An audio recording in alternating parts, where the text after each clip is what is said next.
বিসমিল্লাহির রহমানির রহিম। আসসালামু আলাইকুম, আমিনুল ইসলাম সাহেব চ্যানেল আপনাদেরকে স্বাগতম। তো লাস্ট যে ভিডিওতে আমরা কথা বলেছিলাম সেটা হচ্ছে কন্টেন্ট বাকেটিং এবং হচ্ছে কন্টেন্ট পিলার নিয়ে কথা বলেছিলাম, এবং হচ্ছে আমরা ইন জেনারেলি হচ্ছে এই কনসেপ্টটা বোঝার চেষ্টা করেছিলাম যে কন্টেন্ট বাকেট এবং কন্টেন্ট পিলারের কন্টেন্ট মার্কেটিংয়ের উপরে হচ্ছে কী ইম্প্যাক্টগুলো আছে বা কীভাবে কাজ করতেছে এগুলো নিয়ে আমরা একটা জেনারেল আলোচনা করেছিলাম।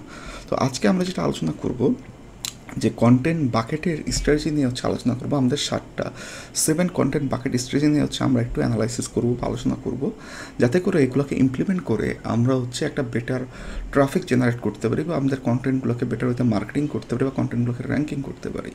তো যাই হোক, তো আমরা হচ্ছে আজকের ভিডিওতে হচ্ছে চলে যাচ্ছি মূল পর্বতে।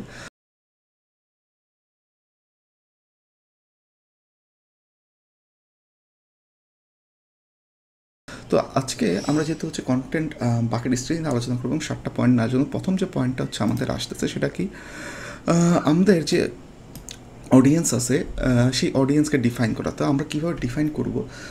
আমি যদি কোনো হচ্ছে পার্টিকুলার ব্লগ নিয়ে কাজ করি অথবা পার্টিকুলার হচ্ছে ই কমার্স সাইট নিয়ে কাজ করি, তাহলে হচ্ছে আমার যদি ই কমার্স সাইট হয়, ব্লগ সাইট হয় অথবা পোর্টফোলিও সাইট হয়, নিউজ পোর্টাল সাইট হয়, যে কোনো সাইট হতে পারে, সেটা কি একটা পার্টিকুলার নিশের উপরে বেসড করে হচ্ছে এটা বিল্ড করা। তার মানে এই পার্টিকুলার নিশের উপরে আমার হয়তো পার্টিকুলার একটা টার্গেট অডিয়েন্স আছে। সো এই টার্গেট অডিয়েন্সগুলোকে আমাদেরকে খুঁজে বের করতে হবে। তো এই টার্গেট অডিয়েন্সকে যখন আমরা খুঁজে বের করতে পারবো, তখনই কী করতে পারবো, আমরা বেটার ওয়েতে তাদের হচ্ছে তারা কী চাচ্ছে এই জিনিসগুলো হচ্ছে আমরা বুঝতে পারবো। তো এটা বোঝার জন্য আমরা হয়তো আমাদের যে ডেমোগ্রাফিক যে রেজাল্টগুলো থাকে বা অ্যানালিটিক্স যে রেজাল্টগুলো থাকে, আমরা যদি ওয়েবসাইট হয় ওয়েবসাইটের অ্যানালিটিক্স রেজাল্টগুলোকে দেখতে পারি। তো যদি আমাদের সোশ্যাল মিডিয়া হয়, আমরা সোশ্যাল মিডিয়ার প্রত্যেকটা অ্যানালিটিক্স দেখতে পারি যে হচ্ছে কোন ডেমোগ্রাফিকের লোকজনরা বেশি আসে, কোন এইজের লোকজনরা বেশি আসে, মেল অথবা ফিমেল কারা হচ্ছে আমাদের এই কন্টেন্টগুলোকে বেশি এঙ্গেজিং হচ্ছে, হ্যাঁ, অথবা হচ্ছে অনেকে কমেন্ট করতে পারেন আমাদের ব্লগের উপরে অথবা আমাদের পোস্টের উপরে, তারা কী ধরনের নেক্সট ফার্দার পার্টগুলো চাচ্ছেন বা কোন সেগমেন্টগুলো চাচ্ছেন বা কী শিল্প তাদের ইন্টারেস্টগুলো আছে, এগুলো হচ্ছে আমরা সেখান থেকে বুঝতে পারবো। তো এই জিনিসগুলো হচ্ছে আমাদের মাথায় রাখতে হবে, রেখে আমাদের যে পার্টিকুলার টার্গেট অডিয়েন্স তাদের জন্য আমাদেরকে অবশ্যই কন্টেন্ট বিল্ড করতে হবে তাদের কথা মাথায় রেখে। তো এরপরে যে জিনিসটা হচ্ছে আমরা হচ্ছে বলবো সেটা হচ্ছে আমাদের বিজনেস গোলটাকে হচ্ছে বোঝা বা আমাদের বিজনেস কী চায় এটা হচ্ছে আমাদের বোঝা। তো আমাদের বিজনেসটা কী চায়, প্রত্যেকটা বিজনেসের পার্টিকুলার গোল থাকে। যদি হচ্ছে আমাদেরটা একটা ট্রেনিং বেস কোম্পানি হয়, আমাদেরটা যদি ট্রেনিং বেস কোম্পানি হয়, তাহলে একটা ট্রেনিং বেস কোম্পানি কী চায়? একটা ট্রেনিং বেস কোম্পানি সাধারণত তারা হচ্ছে স্টুডেন্টকে খুঁজবেন যারা হচ্ছে তাদের কাছে ট্রেনিং করতে চাবেন, অথবা আমার যদি একটা ই কমার্স বিজনেস হয় তাহলে তারা কি চাবেন, তারা চাবেন আমার কোনো হচ্ছে ই কমার্স প্রোডাক্টকে সেল করার জন্য। এখন এই যে কোম্পানি আমাদের কী হচ্ছে, কোম্পানি আমাদের যে গোলটা সেটা চেঞ্জ হয়ে যাচ্ছে। কেউ হয়তো বা কখনও কোনো অডিয়েন্সকে যাচ্ছেন, কেউ হয়তো বা হচ্ছে কোনো প্রোডাক্টকে সেল করতে যাচ্ছেন, অথবা যদি আমাদের ব্লগ পোস্ট হতো বা ব্লগিং নিয়ে কাজ করি তাহলে হচ্ছে আমাদের মানে কোনো প্রোডাক্ট সেল করতে হতো না, জাস্ট আমাদের ট্রাফিক আসলেই হলো। তার মানে হচ্ছে আমাদের নিশ টু নিশ ভেরি করলে বা কোম্পানি টু কোম্পানির প্রোডাক্টস ভেরি করলে বা কোম্পানি ভেরি করলে আমাদের জিনিসটা হচ্ছে আমাদের টার্গেট গোলটা চেঞ্জ হয়ে যায়। সো আমাদেরকে এই গোলটার উপরে হচ্ছে আমাদের ফোকাস করতে হবে যে আমাদের ফাইনাল গোলটা কি, আমরা কি চাই। তো এই গোলটার উপরে বেস করে আমাদেরকে হচ্ছে বিভিন্ন ভ্যালুকে মেজারমেন্ট করতে হয় বা অনেক জিনিসকে মেজারমেন্ট করতে হয়। তো এই জিনিসগুলোকে যখন আমরা প্রপারলি মেজারমেন্ট করতে পারবো, তখন আমরা যে কাজটা করতে পারবো, তখন হচ্ছে আমরা আমাদের কন্টেন্টটাকে বেটার ওয়েতে হচ্ছে ডেভেলপ করতে পারবো।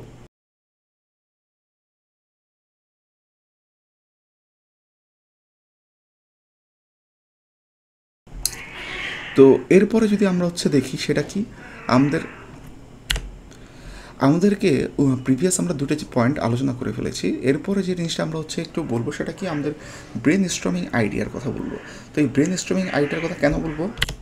ব্রেন স্ট্রিমিং আইডিয়ার থ্রুতে আমরা যে জিনিসটা করতে পারবো যে আমাদের মাথাকে কাজে লাগিয়ে আমরা অ্যানালাইসিস করে আমাদের বিভিন্ন ডাটার উপর বেসিস করে এবং আমাদের বিভিন্ন কম্পিউটারের উপর রিসার্চ করে আমরা হয়তো নতুন নতুন পোস্ট অথবা নতুন নতুন কন্টেন্টকে ক্রিয়েশন করতে পারবো, যে টাইপের কন্টেন্টগুলো হচ্ছে আমাদের হচ্ছে ইউজার যারা আছেন, যারা হচ্ছে প্রিভিয়াস ইউজার ছিলেন তারা পছন্দ করবেন, অথবা নতুন এই বেসিসের যারা ইউজার আসবেন তারা পছন্দ করবেন। সো আমাদের ব্রেন স্ট্রিমিং আইডিয়াকে কাজে লাগাতে হবে, কারণ ব্রেন স্ট্রিমিং আইডিয়াকে কাজে না লাগালে আমরা কখনোই হচ্ছে আরেকজনের কন্টেন্টকে দেখলাম, আমার কম্পিউটারটা কন্টেন্ট পাবলিশ করলো, আমি তারপরে দেখে খুব সেম জিনিসটাই দিলাম, এইভাবে করে খুব বেশি দিন হচ্ছে আমরা টিকে থাকতে পারবো না। সো আমাদেরকে অবশ্যই কম্পিউটার রিসার্চ যেমন করতে হবে, প্লাস পাশাপাশি হচ্ছে ব্রেন স্ট্রিমিং আইডিয়াগুলোকে কাজে লাগিয়ে নতুন নতুন জিনিসকে সামনে নিয়ে আসতে হবে। এরপরে যদি আমরা দেখি, এরপর হচ্ছে কি গ্রুপ থিম, ইন্ট্রো হচ্ছে থিম, আর হচ্ছে ক্যাটাগরি। ওকে, তারপরে যে জিনিসটা হচ্ছে আমাদের মানে স্ট্র্যাটেজির মধ্যে পড়ে সেটা কি, সেটা হচ্ছে আমাদের প্রত্যেকটা গ্রুপকে ইন্ডিভিজুয়ালভাবে ক্রিয়েট করতে হবে, এবং প্রত্যেকটা গ্রুপের ভিতরে সাব গ্রুপ থাকতে পারে বা সাব ক্যাটাগরি থাকতে হবে পারে। তো এই যে গ্রুপগুলোকে বা ক্যাটাগরিকে সুন্দরভাবে আমাদের কী করতে হবে, গ্রুপ ওয়াইজ বা ক্যাটাগরিজ ওয়াইজ হচ্ছে আমাদের এই বাকেটগুলোকে ক্রিয়েট করতে হবে, এবং তার কোনটার ভিতর কোনটা থাকবে সেটা হচ্ছে সুন্দরভাবে হচ্ছে এগুলোকে আমাদের সর্ট আউট করতে হবে। সো আমরা উপরে যে 3টা পয়েন্ট ছিল এগুলো হচ্ছে জেনারেল পয়েন্ট। আমাদের যদি বাকেটিংয়ের মূল কনসেপশন ধরি, আমাদের মূল কনসেপশন এখান থেকেই শুরু হবে, বাট উপরে 3টা পয়েন্ট অবশ্যই আমাদের মাথায় রাখতে হবে কন্টেন্ট ক্রিয়েশনের ক্ষেত্রে, কন্টেন্ট মার্কেটিংয়ের ক্ষেত্রে। তো এরপরে আমরা হচ্ছে 4টা হচ্ছে পয়েন্ট বুঝে ফেললাম। তারপরে যে জিনিসটা হচ্ছে আমাদের মানে আলোচনা করতে হবে বা যেটা নিয়ে আমাদের কাজ করতে হবে সেটা কি, সেটা হচ্ছে ন্যারো দ্য বাকেটস। তো বাকেটস তো আমরা হচ্ছে আগে ক্রিয়েট করেই ফেললাম, এর আগের অপশন আমরা বললাম যে এটা হচ্ছে আমাদের প্রাইম অপশন। তো এই অপশনে যখন আমরা বিভিন্ন বাকেট ক্রিয়েট করে ফেললাম বা বিভিন্ন ক্যাটাগরিজগুলোকে আমরা হচ্ছে ভাগ করে ফেললাম, তো এখন এই ক্যাটাগরিজগুলোর ভিতরে আমাদেরকে জিনিসটা করতে হবে যে এই ক্যাটাগরিজগুলোর ভিতরে কি সাব ক্যাটাগরিজগুলো আসবে কি না, অথবা যে বাকেটে যে কন্টেন্টগুলো থাকবে বা যে ক্যাটাগরিজগুলো থাকবে এই ক্যাটাগরিজগুলোর ভিতরে কি আরও সাব ক্যাটাগরিজ আসবে কি না। তার মানে আমাকে কী হতে পারে, আমাকে হয় এক বাকেটের ভিতরে মাল্টিপল বাকেট ক্রিয়েট করতে হবে, অথবা যে কাজটা আমরা করতে পারবো আমরা হচ্ছে খুব মাইক্রো নিশে চলে যেতে পারি। যদি আমরা মাইক্রো নিশ নিয়ে কাজ করতে চাই তাহলে আমাদেরকে প্রত্যেকটা বাকেটই বা প্রত্যেকটা যে ক্যাটাগরিগুলো হবে সেটা কি খুব মাইক্রো নিশের উপর বেস করা হবে।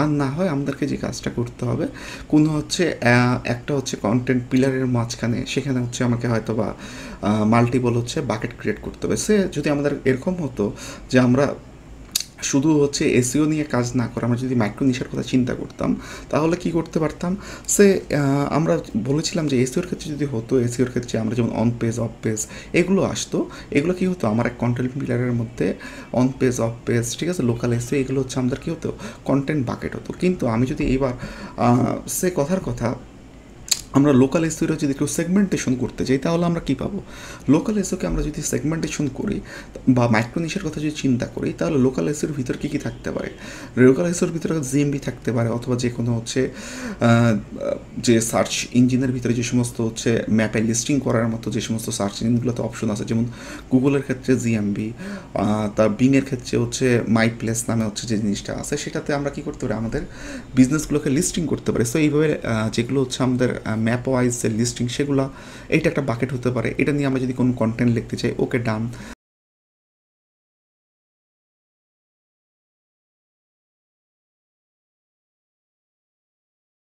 তারপর হতে পারে যখন মাইক্রো নিশের কথা চিন্তা করতেছি তখন আমার মূল কন্টেন্ট পিলারটাই কিন্তু হচ্ছে কি, টোটাল কন্টেন্ট পিলারটা হচ্ছে আমাদের হচ্ছে তখন লোকাল এসইও। তার মানে এইটার ভিতরে তখন সাবনিশ কী হবে, তখন সাবনিশগুলো হচ্ছে এইভাবে আসবে, একটা সেকশন আসবে হয়তো জিএমবি, একটা আসতে পারে হচ্ছে মাই প্লেস বিংয়ের ক্ষেত্রে, হ্যাঁ, তারপরে আসতে পারে হয়তো বা রিভিউজ সেকশন নিয়ে আমরা লিখতে পারি বা কীভাবে রিভিউজ নেওয়া যায়, বা রিভিউসের লোকাল এসইওর ক্ষেত্রে রিভিউসের ইম্পর্টেন্স নিয়ে আমরা হচ্ছে তখন আলোচনা করতে পারি। এরপর হচ্ছে আরও যদি সেগমেন্টেশন করতেই, হ্যাঁ, তাহলে সেই ক্ষেত্রে সাইটেশনস বা এনএফপি বা ন্যাপডাব্লিউ এগুলো নিয়ে হচ্ছে আমরা এইভাবে আলোচনা করতে পারি। তার মানে কি এগুলো তখন ইন্ডিভিজুয়াল কী হয়ে যাবে, তখন কন্টেন্ট বাকেট হয়ে যাবে। সো এখানে ন্যারো অফ ইয়োর বাকেটস বলতে জিনিসটা করা হচ্ছে এইখানে হচ্ছে একবারে মোর স্পেসিফিক সেগমেন্টেশন করা, বা যেটাকে আমরা মাইক্রো নিশ অথবা সাব ক্যাটাগরি বা সাব নিশও বলতে পারি। এইভাবে যদি আমরা খুব স্পেসিফিক ক্যাটাগরি করি তাহলে জিনিসটা হবে আমাদের ওই স্পেসিফিক মাইক্রো নিশের ক্ষেত্রে আমরা খুব ভালোভাবে কন্টেন্টগুলোকে দিতে পারবো এবং বুঝতে পারবো পারবো আমাদের কোন কোন কন্টেন্টগুলোকে মিসিং আছে বা আর্টিকেলগুলো মিসিং আছে। তো যে কন্টেন্ট বা আর্টিকেলগুলো মিসিং আছে আমাদেরকে কী করতে হবে, সেই কন্টেন্ট অথবা আর্টিকেলসগুলোকে খুব ইজি ওয়েতে হচ্ছে আমরা খুঁজে বের করতে পারবো, এবং যেগুলো ক্রিয়েট হয়েছে তো আলহামদুলিল্লাহ, যেগুলো ক্রিয়েট হয় নাই সেগুলোকে আমরা নতুন করে ক্রিয়েট করতে পারবো। সো ন্যারো ডাউনটা করাটা অনেক বেশি সেগমেন্টেশন, তাহলে হচ্ছে যে ক্যাটাগরিগুলো আছে সেগুলো খুব ইনরিচড হয়ে যায়।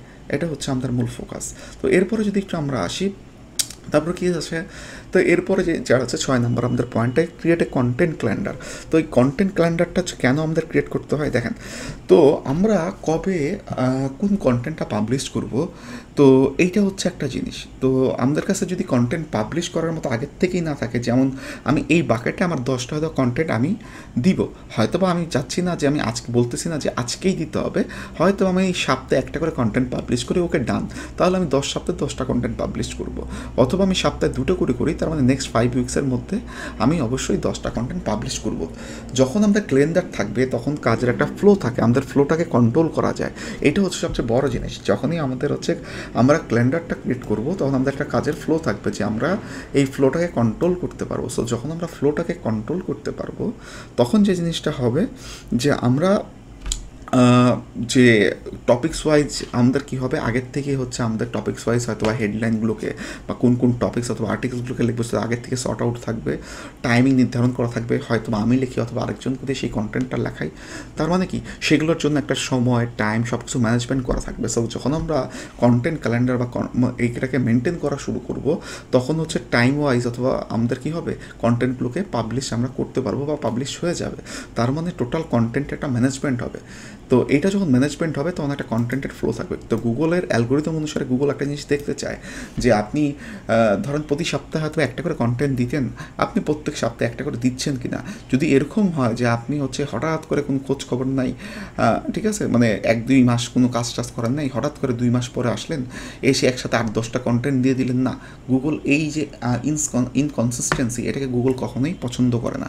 যেহেতু আমরা কন্টেন্ট নিয়ে মার্কেটিং করব, সো কন্টেন্ট মার্কেটিং করতে গেলে গুগলের যদি আমরা এসইও নিয়ে পার্সপেক্টিভে চিন্তা করি, সো সেই ক্ষেত্রে হচ্ছে এটা বিশাল বড় একটা হচ্ছে ইস্যুস। ইভেন আমরা যদি সোশ্যাল মিডিয়ার ক্ষেত্রেও যদি চিন্তা করি, সোশ্যাল মিডিয়াতেও যদি এরকম হয় যে আমি আমার 2 মাস আমার কোনো অ্যাকাউন্টসে বা প্রোফাইলে অথবা পেজে সে কোনো হচ্ছে আমি পোস্ট ক্রিয়েট করলাম না, পোস্ট দিলাম না, আমি 2 মাস পরে এসে একসাথে 10টা পোস্ট, একদিনে 10টা পোস্ট দিয়ে দিলাম, না, এটা কোনো বেটার আইডিয়া না। তার মানে আমাদেরকে দ্য ফ্লো রেট, কন্টেন্টের যে ফ্লো রেট, আমি যে রেটটা মেনটেন করতেছি এটাকে অবশ্যই ফ্লো রেটটাকে ম্যানেজমেন্ট করতে হবে, মেনটেন করতে হবে। এবং এটার জন্য সবচেয়ে ভালো যে জিনিসটা সেটা হচ্ছে কন্টেন্ট ক্যালেন্ডার। তো কন্টেন্ট ক্যালেন্ডার যদি আমরা ম্যানেজ করতে পারি তাহলে আমাদের এই ফ্লো রেটগুলোকে খুব বেটার হবে এবং সেই কন্টেন্টগুলো গুগলের র্যাঙ্ক পাওয়ার সম্ভাবনা অনেক বেড়ে যাবে।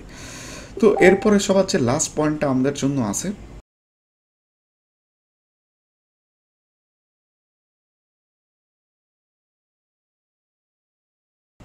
সেটা কি, সেটা হচ্ছে ডিজাইন অ্যান্ড হচ্ছে কিউরেট কন্টেন্ট। তো ডিজাইন অ্যান্ড কিউরেট কন্টেন্টের যে জিনিসটা হচ্ছে, আমরা যখনই কন্টেন্টগুলো হচ্ছে ক্রিয়েট করব, তো কন্টেন্টগুলো ক্রিয়েট করার সময় হচ্ছে কন্টেন্টের কিছু কনসেপশন আমাদের থাকতে হবে যে আমরা কোন সেগমেন্টটা আগে লিখবো। যেমন আমরা হয়তো ইন্ট্রোডাকশন ফার্স্টে লিখি, তারপর ইন্ট্রোডাকশনের পরে হয়তো আমরা কি কন্টেন্ট যে ইন্ডেক্সিং যে ইস্যুসগুলো আছে, যে আমরা হচ্ছে সূচিপত্র, আমরা কি কন্টেন্ট ইন্ডেক্সিং অথবা সূচিপত্রটা দিব কি না, যদি চাই আমরা কন্টেন্টের ভিতরে সেটা থাকবে, ওকে সেটা দিতে পারি। অথবা অনেকে চ্যাপ্টার বলতে পারি, অনেক জায়গায় সুন্দর করে চ্যাপ্টার দেওয়া থাকে, চ্যাপ্টার দিয়ে আমি দিতে পারি। সো তাহলে কী হবে, দেখতে হচ্ছে সুন্দর লাগবে জিনিসটা। তারপরে হচ্ছে জিনিসটা আমাদের পর্যায়ক্রমে যে সেগমেন্টগুলো আসতেছে, হ্যাঁ, হয়তো সেটার ডিসকাশন, সেটার উপরে হয়তো বা প্রসেস কনস থাকতে পারে, অথবা তার হয়তো বা বিভিন্ন হচ্ছে ইউজেসগুলো থাকতে পারে যে কীভাবে হচ্ছে ইউজেস করা যায়। তো এইরকম বিভিন্ন কিছু থাকবে এবং লাস্টে যে হচ্ছে আমাদের বেঞ্চমার্ক বা কনক্লুশনস থাকবে। তো এখন এই যে কন্টেন্টগুলোর এই ডিজাইনটাকে, এবং এই ডিজাইনটা যখন আমরা করব, এই ডিজাইনটার সময় আমরা যদি শুধু একটা কন্টেন্ট লিখি এটা কখনোই ভালো লাগবে না। আমাদের কন্টেন্টের মাঝখানে আমাদের পিকচার ইউজ করতে হবে, হ্যাঁ, আমাদেরকে দেখা যাচ্ছে যে ভিডিওস ইউজ করতে হবে, হয়তো বা অনেক সময় এমবেডেড করা ভিডিও হয়তো বা ইউজ করতে হতে পারে, ইউটিউব থেকে এমবেডেড করলাম, সেই ভিডিওটা হচ্ছে আমরা কন্টেন্টের মাঝখানে দিলাম সেটা রিলিভেন্সি বোঝানোর জন্য, অথবা ইমেজগুলোকে দিচ্ছি রিলিভেন্সি বোঝানোর জন্য।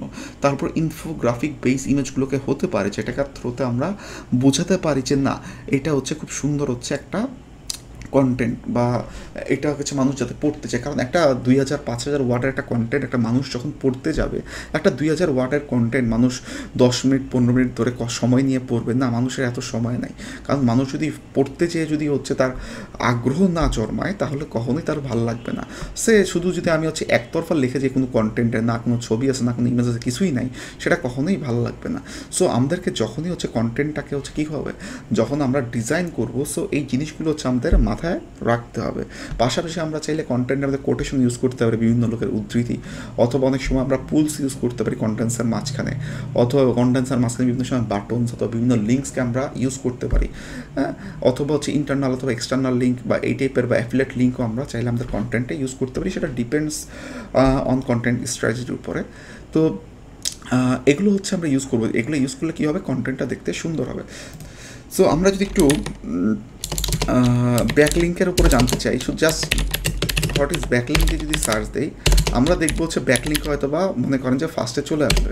জাস্ট আমি শুধু হচ্ছে একটু দেখানোর জন্য যে এটা যে আমি দিব হয়তো বা ব্যাকলিঙ্ক, দেখি ব্যাকলিঙ্কও দেখেন ব্যাকলিঙ্কও ফার্স্টেই চলে আসছে। আমরা যদি ব্যাকলিঙ্ককে একটু দেখি, দেখেন তারা ফার্স্টে কী করলো, এখানে সুন্দর করে হচ্ছে তাদের সাইটের এখান থেকে নাম শুরু হলো, ব্র্যান্ডিন হচ্ছে এই কোম্পানির হচ্ছে চেয়ারপারসন।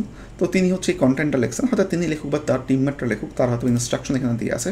দেখেন খুব ছোট্ট সুন্দর করে ফার্স্টে একটা সংজ্ঞা দিছে বা বুঝিয়ে দিছে, তারপর খুব সুন্দরভাবে ইনফোগ্রাফিক তারা ইমেজ দিছে, এরপর তাকে একটা এক্সাম্পল দিল, হ্যাঁ, এক্সাম্পল দিয়ে ফর্বস একটা এক্সাম্পল দিয়ে বুঝাইলো যে ব্যাকলিংটা কি, ওকে ডান।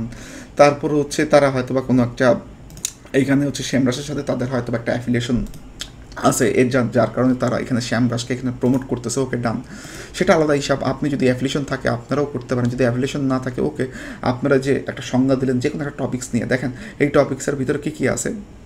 তারপরে হচ্ছে আমরা ইনফোগ্রাফিক সুন্দর করে ইমেজটাকে দিলাম, তারপর আবার হচ্ছে একটা হচ্ছে রিয়েল লাইফ হচ্ছে ইমেজ দিলাম, ওকে ডান। একটু নিচের দিকে আসি, দেখেন এইখানে আবার হচ্ছে হোয়াই ব্যাকলিং ইম্পর্টেন্ট, কেন ইম্পর্টেন্ট সে খুব সুন্দর করে হচ্ছে বলছে। এর মধ্যে দেখেন তার বেশ কিছু তার ইন্টারনাল লিঙ্ক করা আছে তার ভিতরে, যাতে করে হচ্ছে কেউ যদি ওয়েব অথরিটি বা ওয়েবসাইট অথরিটির সম্বন্ধে জানতে চায়, অল্টারনেট সার্চ ইঞ্জিন সম্বন্ধে জানতে চায়, সেগুলো সেইখান থেকে হচ্ছে জানতে পারবে। প্লাস দেখেন নিচে আবার একটা ইনফোগ্রাফিক বেস ইমেজ দিয়ে আছে।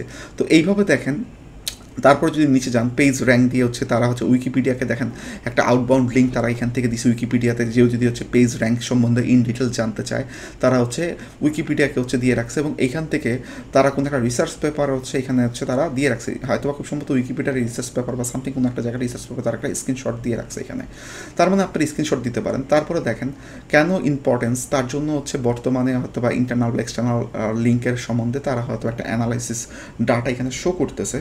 তারপর আবার হয়তো আমাদের এখানে বিভিন্ন জায়গার আপনারা দেখেন, তারপর দেখেন একটা কোশ্চেন্স বা সামথিং এখানে হচ্ছে বা কোটেশন এখানে শো করতেছে। যদি দেখেন যে আপনি যদি এটা যদি আজকে এই ছবিগুলো না হতো, ঢালাওভাবে যদি লেখা হতো, তাহলে কি হতো, আমাদের কখনোই একটা কন্টেন্ট পড়ার বা ইচ্ছা হতো না।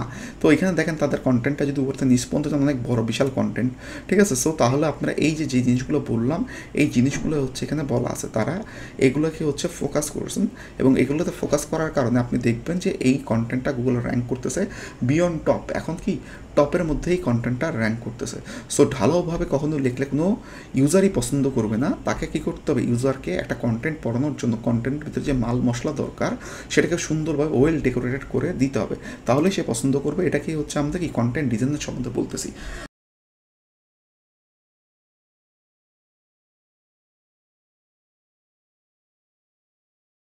আর কিউরেট কন্টেন্টটা কি, কন্টেন্টটা হচ্ছে যদি আমরা কখনো কন্টেন্ট পাবলিশ করে দেই, হ্যাঁ, তো কন্টেন্ট পাবলিশ করার পরে যদি আমাদের এরকম মনে হয় যে না এই সেগমেন্টটা বাদ দেওয়া উচিত বা এই সেগমেন্টের জায়গায় নতুন কিছু আপডেট করা উচিত, অথবা একটা কন্টেন্ট হয়তো সেম কন্টেন্টটা আমি গত বছর পাবলিশ করেছিলাম, এই বছর এই কন্টেন্টের হয়তো বেশ কিছু আপডেট আসলো, হয়তো আমরা হচ্ছে এসইও নিয়ে লিখেছিলাম, এসইওর বেশ কিছু অ্যালগোরিদমের আপডেট আসলো।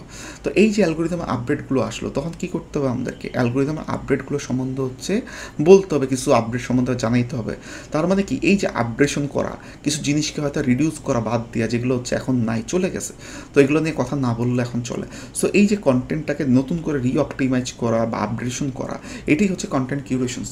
সো আমরা যখন এইভাবে কন্টেন্টকে কিউরেশন করবো এবং কিছু রিসার্চ করবো আমাদের কম্পিটিটররা কী টাইপের এখন কন্টেন্ট দিচ্ছে, তারা কীভাবে বেটার অপটিমাইজ করতেছে, কী কী জিনিস ইমপ্লিমেন্টেশন করতেছে, ওই জিনিসগুলো যখন আমাদের এখানে ইমপ্লিমেন্টেশন করবো তখনই হচ্ছে কন্টেন্টটা কিউর হবে, মোর কিউর হবে।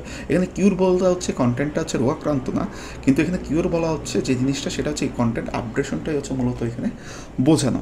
সো এই যে আমরা যে স্ট্র্যাটেজিগুলো এই 7টা বলে আসলাম উপর থেকে নিচ পর্যন্ত, এই 7টে স্ট্র্যাটেজি যদি হচ্ছে আমরা এখান থেকে ফলো করি তাহলেই হচ্ছে আমাদের মোটামুটি যে কন্টেন্ট মার্কেটিংয়ের যে 7 স্ট্র্যাটেজি এগুলো হচ্ছে মোটামুটি ফুলফিল হয়ে যাবে। এবং ইনশাল্লাহ আমরা আশা করতে পারি যে এগুলো যদি আমরা মেনটেন করতে পারি কনসিস্টেন্সি, যেগুলো বললাম এগুলোকে যদি ঠিক মতো মেনটেন করা যায়, কনসিস্টেন্সি মেনটেন করা যায়, ইনশাল্লাহ হয়তো আমাদের অবশ্যই ডে বাই ডে আমাদের হচ্ছে কন্টেন্টে অবশ্যই বেটার রিচ, বেটার এঙ্গেজমেন্ট আসা শুরু করবে, বেটার ট্রাফিক আসা শুরু করবে। তো আজকে এই পর্যন্তই। তো নেক্সট আমরা হচ্ছে আলোচনা করব হচ্ছে ক্লাসে, সেটা হচ্ছে কন্টেন্টের ক্ষেত্রে বা একটা কন্টেন্ট মার্কেটিংয়ের ক্ষেত্রে বিশেষ করে একটা ইউজার জার্নিটা কীরকম হওয়া উচিত। আমরা তো সবাই কন্টেন্ট নিয়ে হচ্ছে কাজ করি, যে বা কন্টেন্ট মার্কেটিং নিয়ে কাজ করি। তো একটা ইউজারের জার্নিটা হচ্ছে কীরকম হয় কন্টেন্ট মার্কেটিংয়ের টপ টু বটমস, আমরা এটা নিয়ে হচ্ছে নেক্সট হচ্ছে আমাদের ক্লাস আলোচনা করব। তো যাই হোক, তো সবাই হচ্ছে আপনাদের যদি ভালো লাগে অবশ্যই হচ্ছে আমাদের কমেন্টস করে জানাবেন। তো আজকে এই পর্যন্তই আপনাদের জন্য টপিকস। সবাই ভালো থাকেন, ফি আমানিল্লাহ।